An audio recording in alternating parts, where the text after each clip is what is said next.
Bonjour à tous pour cette émission spéciale COP22, ici même à Marrakech, où on reçoit tous les acteurs politiques et tous celles et ceux, vous savez, qui font bouger cette COP22. Et on en parle aujourd'hui avec Monsieur le ministre, Monsieur Anthony, merci d'être avec nous, le ministre de la Nouvelle-Calédonie. Oui, Anthony Lecrin, donc c'est avec plaisir que j'ai fait mes 33 heures de vol.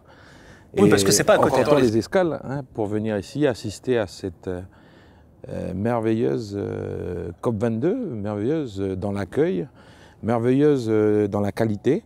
Donc j'espère qu'elle sera autant ou à la hauteur dans les résultats. Dans les résultats, justement, parlons-en. Vous, en quelque sorte, qu'est-ce qui justifie ici votre présence durant cette COP22? On parle d'enjeux. Qu'est-ce que ça représente pour vous? Parce que quand on fait la comparaison avec la Nouvelle-Calédonie, qui est un territoire aussi français, qu'est-ce que ça représente pour vous d'être ici à Marrakech, même si je sais que votre fonction de ministre, c'est celle du développement durable, entre autres? Alors, la Convention des parties, c'est, comme vous le savez, la réunion à l'échelle planétaire des responsables politiques. Des responsables politiques, mais pas que. La COP22, comme la COP21, c'est aussi la société civile qui est fortement présente et qui donc ont pour ambition d'amener un certain nombre de solutions face aux enjeux du dérèglement climatique. Donc pourquoi nous, la Nouvelle-Calédonie, on est en particulier ici? C'est parce que je représente également ici Oceania Meetings. Oceania Meeting, c'est l'Océanie, c'est le plus petit des continents. Plus petit des continents, mais quand on a une approche au niveau du domaine terrestre, mais le domaine maritime de l'Océanie, c'est le plus important. Donc ces petits États et territoires du Pacifique représentent plus de 30 millions de kilomètres carrés. Et nous revendiquons cette position. Nous sommes le premier producteur mondial d'oxygène. D'oxygène. Mais est-ce que ça vous fait sourire? Pourquoi? Quand vous dites le premier producteur mondial d'oxygène? Non, c'est parce que... C'est dire que... On a besoin de se faire entendre, mais on a besoin aussi de moyens. Vous savez, on a beau être à l'autre bout du monde, les dérèglements climatiques, même si on y participe pour très peu, parce que c'est 0,01% des émissions de gaz à effet de serre sont produits par l'Océanie, nous en subissons les conséquences, et d'autant plus que la montée des eaux dans l'Océanie, pour des pays qui ont un point culminant des fois inférieur à 3 mètres, donc les conséquences sont extrêmement graves. C'est aussi le focus que l'on doit porter au niveau d'urgence, même si l'impact est sur l'ensemble de la planète, même si chacun est concerné. En particulier, l'Océanie sera touchée en premier lieu. Mais nous serons les premiers et vous serez les suivants. Alors, quand vous dites que vous serez les premiers, ça veut dire que quoi? Vous êtes inquiet pour la Nouvelle-Calédonie? Dans les prochaines années, les prochaines décennies? Pour la Nouvelle-Calédonie, sur tous les territoires qui composent Oceania Meetings, c'est Tokelau, Tuvalu, Kiribati, qui ont, je disais, quand la montée des eaux produit chez eux, donc forcément des déplacements de population. Mais qui dit déplacement de population? Ici, on est sur un site qui met en avant donc, les régions au travers leur savoir traditionnel, au travers leur identité propre. Et ben, ce qui appartient à Tokelau, il n'y a que les gens de Tokelau, ils ne sont pas nombreux. Ce qui appartient à Tuvalu, c'est ces quelques milliers de personnes qui détiennent ces savoirs traditionnels. Et si eux sont exposés, on expose donc une partie du patrimoine de l'humanité. Donc ma présence ici à la COP22, c'est pour compter sur la mère patrie, l'Afrique, et puis dans le fer de lance aujourd'hui et le Maroc, pour reconsidérer donc, à l'échelle de la planète, la vie avant les profits. Donc le changement climatique n'a pas de frontières? Les changements climatiques n'ont pas de frontières, ils ont un degré d'urgence plus important selon où on se situe sur la planète. Alors, est-ce qu'on peut dire aujourd'hui, parce que vous dites que voilà, cette patrie, ce beau continent qu'est l'Afrique, vous avez parlé du Maroc, ici même à Marrakech, le roi, Sa Majesté Mohamed VI, il a insisté sur ce discours encore il y a quelques jours, et puis ce matin, pas plus tard ce matin, en disant clairement que la COP22, c'était aussi la COP africaine, la COP du continent africain. Alors, ma question est très simple. Est-ce que l'Afrique monsieur le ministre, est la principale victime du changement climatique? Parce qu'on dit souvent qu'elle est la plus impactée quand même. L'Afrique, bien évidemment, à l'échelle de la population qui est exposée au dérèglement climatique, elle est la plus à considérer, à prendre en compte. Mais l'Afrique, c'est aussi, comme je disais, la mère patrie, c'est d'elle que sort l'humanité, et c'est pas que symbolique. Je crois qu'en Afrique, il y a encore les valeurs suffisantes pour pouvoir porter à la conscience du plus grand nombre des intérêts, là où dans les approches classiques, on n'a pas pour habitude de le faire. Donc je remercie encore Sa Majesté, le roi du Maroc, qui est le fer de lance de cette démarche et qui traduit par l'exemple, qui illustre par l'exemple, et je le vois à travers ce qu'il fait dans des programmes de l'INDH, avec qui j'espère pouvoir avoir un protocole d'accord, met en avant les savoirs traditionnels, ces petites populations, et je veux dire, c'est un principe quand même qui est conséquent, mais qui est empreint d'énormément de générosité. Alors justement, de générosité, d'action, parce qu'il dit aussi le roi, Sa Majesté, que c'est une COP de l'action. Alors justement, on sort de cette COP 21 à Paris, ratification, négociation, tout cela. Est-ce qu'on peut dire aujourd'hui, très simplement, est-ce qu'aujourd'hui on a l'argent, on a la capacité, puisqu'on sort de cette COP 21, et puis il y a eu des choses qui ont été actées, est-ce qu'on peut considérer aujourd'hui qu'il y a des choses qui peuvent se faire? Il y a des questions qui relèvent de certains États. Quand vous parlez d'argent, ce n'est pas directement les plus petits États, en disant que c'est plutôt les plus grandes puissances qui sont concernées. Au niveau de l'action, il y a l'attente et le besoin. Donc il y a effectivement un besoin qui se précise et qui peut donc se traduire par des actions concrètes. Aujourd'hui, on est à une autre phase du déroulement de la déclaration de Paris, de l'accord de Paris. Dans la mise en œuvre, je crois qu'on est bien parti. On n'a pas l'argent, c'est pas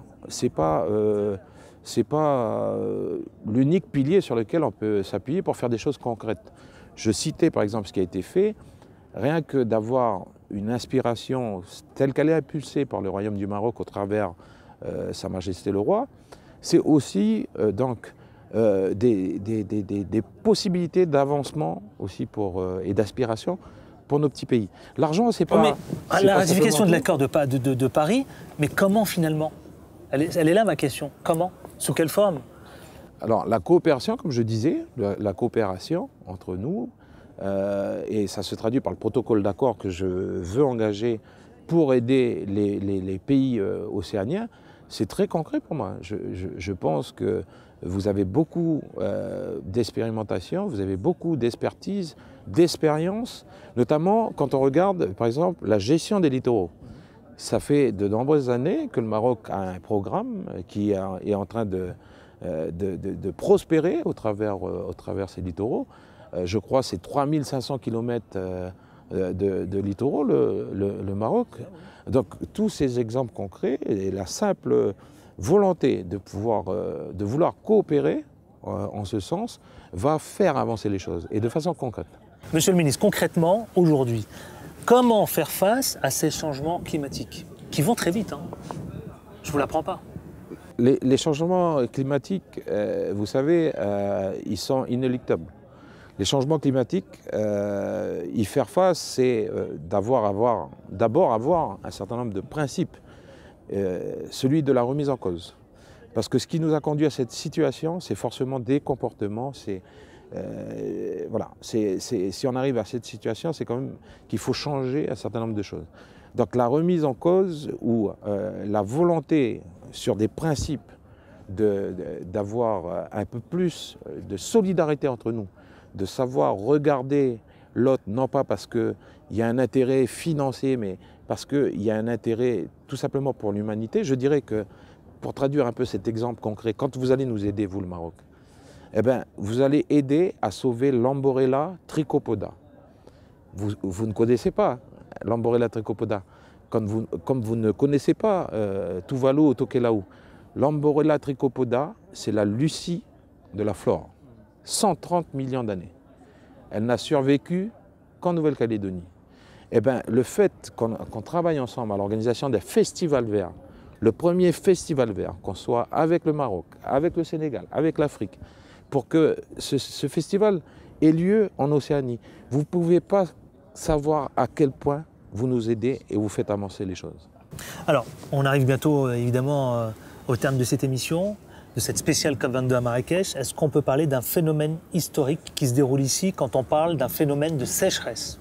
Parce qu'on est en train d'assister à cela ici même, sur ce continent africain, y compris au Maroc.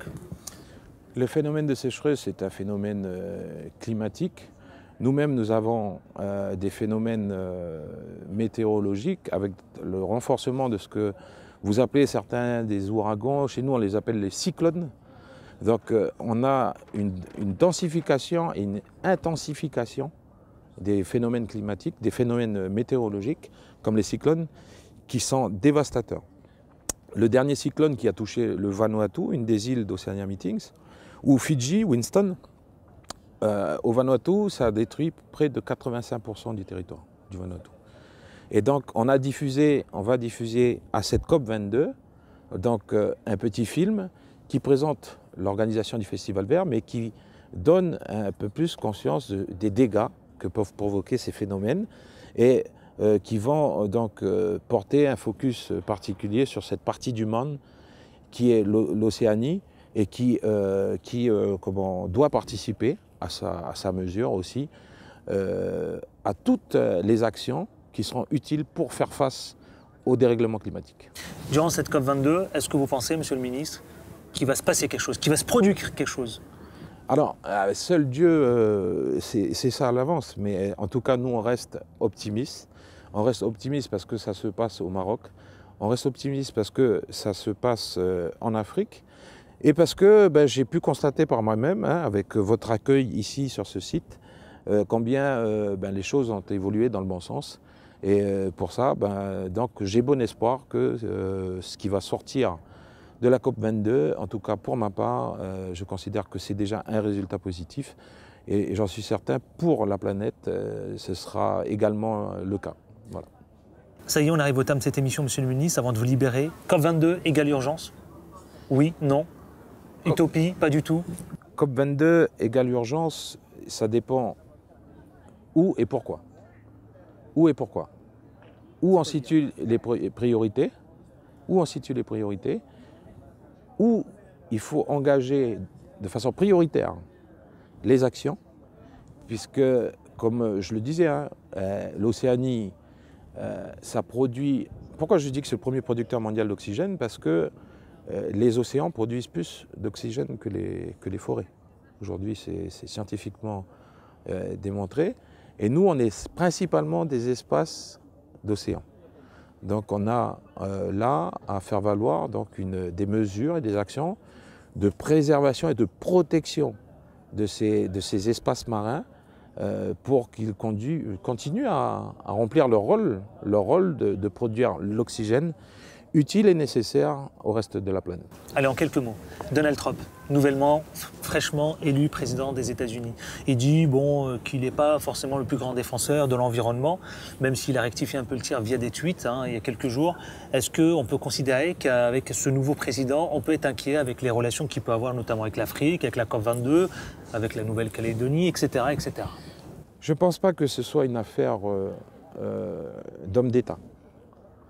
Je pense qu'aujourd'hui, ce qui peut ressortir de la COP22, c'est une affaire de la dépopulation. C'est une affaire des peuples. Et la prise de conscience va, j'en suis certain, faire réviser, quel que soit le chef d'État, ses positionnements. Vous pensez que Donald Trump peut changer d'avis? C'est le peuple américain. C'est le peuple américain et l'action et la volonté du peuple américain qui va, j'en suis certain, peser sur les états d'âme ou certaines déclarations, parce que aujourd'hui, il faut redonner la parole au peuple. Et c'est comme ça, je pense, que les responsables politiques, les leaders d'opinion, devront ou seront contraints de réviser. Et je le crois vraiment. Monsieur le ministre, merci infiniment d'être passé ici. Merci à vous. Merci à vous. J'espère à très bientôt. Et on se retrouve ici même, durant cette COP 22 à Marrakech, dans cette émission un peu spéciale, pour retrouver d'autres acteurs politiques, pour en parler. À bientôt. Portez-vous bien.